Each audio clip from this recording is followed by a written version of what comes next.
How can you save time and easily summarize data in Microsoft Excel? Create pivot tables. Hi, I'm Dawn.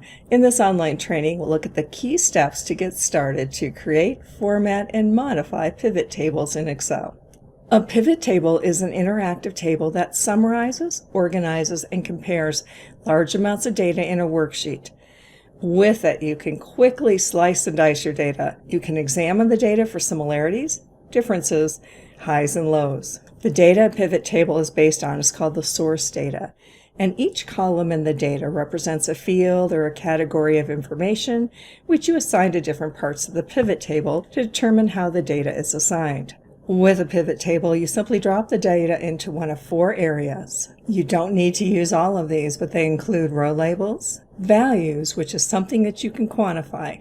Often it's dollars or units, but we can also count data that's not in a numeric format. When we want to work with multiple fields, we might want to add one of those fields to column labels, and we can filter the entire pivot table with a report filter. Before you create a pivot table, it's important to make sure that your data is set up properly. If you already have a data source that you are successfully sorting and filtering, then you're good to go. But here are some of the main guidelines that you want to look at for data that you are either putting into a pivot table or sorting and filtering. Of course, you want to organize the data in rows and columns. Make sure that you don't have any blank rows or columns. It's okay to have blank cells. To successfully work with pivot table features, you should have similar data in each column. And to help Excel, those unique column headings should be formatted differently than the data. This helps Excel to automatically recognize your data set, rather than having to highlight what could be hundreds or thousands of rows. Formatting differences might be something as simple as making it bold or centered. Essentially, what we want to do is create an island of data. And so if there are title rows or other introductory parts of that worksheet, make sure that there's at least one blank row to separate that from the data that you want to analyze with the pivot table. Here's the sample data that we'll use for a pivot table. To get started, I just simply need to be in one of the cells of the worksheet. Next, choose Insert. Here we have recommended pivot tables. Now this is something that you might want to explore once you've created some of your own pivot tables. There might be some helpful suggestions, and it can be a way to quickly get started with a pivot table. However, let's go ahead and build a pivot table from scratch. I'll simply choose Pivot Table. Now, if your data is formatted properly, Excel will be able to recognize what your data source is. And so look for what I call the dancing ants, or that marquee that surrounds the data. In this case, just simply confirm that Excel is highlighting the correct range of data that you want to analyze. And we'll put the pivot table in a new worksheet. From here, simply choose OK. Now we're ready to build the structure of our pivot table. On the right-hand side, we have our pivot table field list. And you'll start to see the pivot table will begin to build over in the left-hand side. To begin, I'll simply choose Region, which is one of the key fields. And already the pivot table is starting to come to life. We see a summary of each of those regions. Well, what do I want to see with those regions?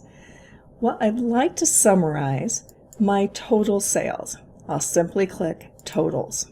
Our pivot table shows up on the left-hand side. But what has happened to those fields?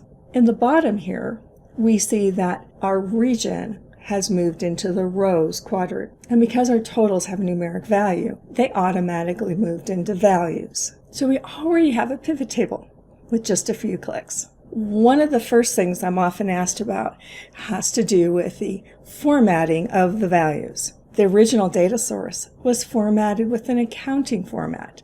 However, that is not showing here. And that's actually an advantage, because now you have the ability to customize how you want to display these values. They do not have to be the same. To easily format these values, it might be tempting just to go to the Home tab to use the standard formatting options. But those won't always stay with the pivot table as you continue making changes. Here's the quick trick. Simply move to one of those cells, right-click, and here is Number Format. From here, I'll choose Currency and change to 0 decimal places. Notice I didn't even have to select all of those cells. So that format now is associated with the values. But let's look at where we start to get the real power and value of a pivot table. We're going to add another field. In the fields list, I'll choose department. Now that automatically drops into the rows. And we now see a pivot table where we have subtotals for each one of those regions with more specific information for those departments. Now here's where we can see the real magic of a pivot table, that is turning the data on its side. Although this might be exactly how you want to be able to see your data, we can format it a bit differently. Once again, I'll move to my pivot table fields and move to where the department is. Notice as you hover over field, you will see the 4 headed arrows. In this case, I could, if it made sense, drag this above the region, but instead I'm going to drag and drop it into columns. And now our data is presented in a different way. We're able to compare or summarize this data broken out by the regions in the departments. How could you use this with your complex Excel worksheets? Notice as well when you're working with pivot tables that there are 2 contextual ribbon tabs, the Analyze tab and the Design tab. These offer you additional options as you're building your pivot tables. And it's good to know that you can have more than one pivot table against one data source. Each one of these pivot tables is created as a separate worksheet, which you can easily rename and move within the workbook. Let's add a little bit more complexity to this pivot table. And here I'll add the location field. In this case, it has dropped in below the region, which is where I want to see it. But always keep in mind that these fields can be moved around based upon the hierarchy you have within your data. So within a few minutes, I've created a pivot table that summarizes my information in a way that might have taken hours to do if I was trying to sort and filter the data directly. If you create any pivot tables, here's the most important thing you need to know, and that is about refresh. One of the things that we kind of take for granted in Excel is that if a value changes, then that will change the results of any calculations, any formulas or functions that refer to that value. In pivot tables, it's a little different because refresh does not take place automatically. And so you could have a great looking pivot table that gives you the results you're looking for, but they may not be up to date. So if you leave with nothing else, definitely know the importance and the necessity of refresh. Here's the idea. Here I have a value for Cleveland gadgets. What happens if that data changes significantly? I'm going to move back to the original data, and here I have my Cleveland gadgets, and know that with a pivot table it might be summarizing or pulling the data from multiple rows. And I'll make a dramatic change here. And let's say as well that we also have someone who has perhaps moved or is now part of that location. And so they're also contributing to the Cleveland gadgets. But what happened to our pivot table? Not a thing. That value has not updated. And so we don't want to be making assumptions or decisions based upon data that is not current. Here's what you need to know. In the pivot table Analyze ribbon, here's an option for refresh. Now the keyboard shortcut's Alt F5. If you have multiple pivot tables, instead of refresh, choose refresh all. This should be part of your procedures prior to making decisions or finalizing this project. You don't have to know which values have changed, just that you want to refresh the pivot table based upon those values. And so I'll refresh all. And notice now that this value for the Cleveland gadgets has been updated, and we no longer have values for the other location. So make sure that refresh is part of your process when you are working with pivot tables. It's also good to know that if you have a data source that continues to change, you continue adding data to it or adding rows to it. In the Analyze ribbon, here is Change Data Source. This is where you can then change the range that Excel is using for that data source to make sure that your data is up to date. Here's one of my favorite tricks with pivot tables.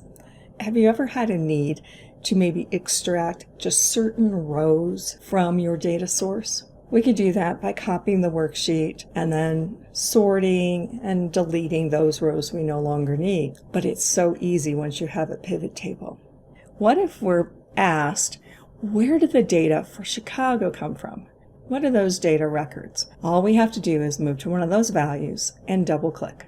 We now have a brand new worksheet with all of the records that contributed to the Chicago values. That's all we have to do. These aren't linked back to the original data source, and so they would not reflect any changes. But this is another way that a pivot table could save you a huge amount of time, because you're able to extract this data to a separate worksheet that you could even move to another workbook. What are some other tips and techniques that will help you to take advantage of working with pivot tables?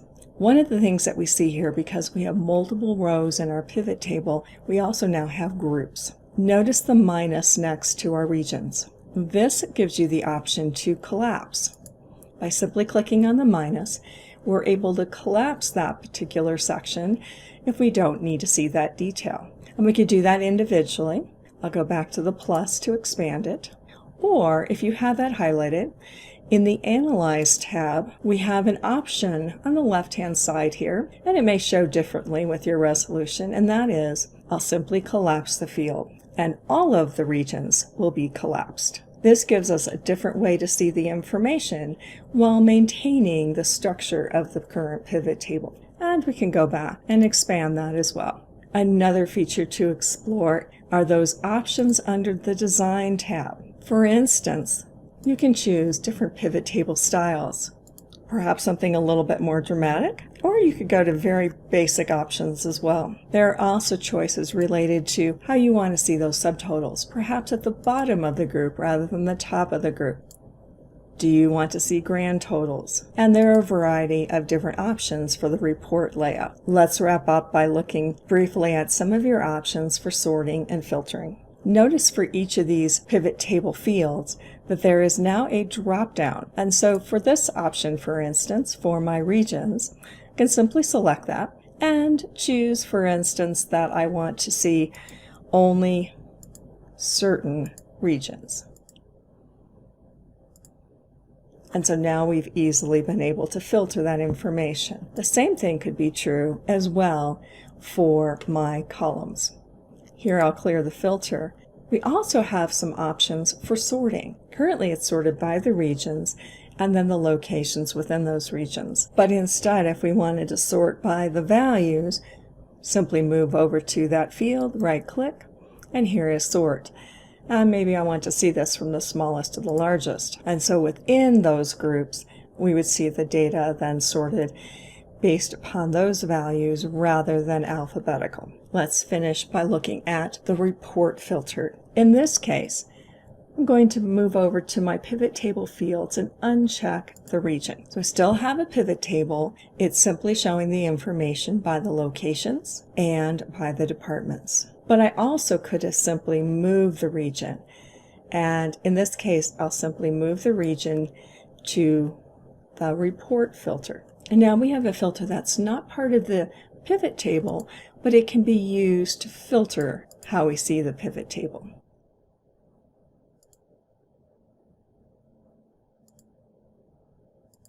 As you continue working with pivot tables, know that filtering options are also available through slicers and timelines. You can create custom calculations and even build pivot charts. And that's our look at getting started with the power and flexibility of Excel pivot tables. Now you've seen how to save time and effort by using the powerful pivot table features in Microsoft Excel. How will you use pivot tables in your next Excel project? Thanks for watching.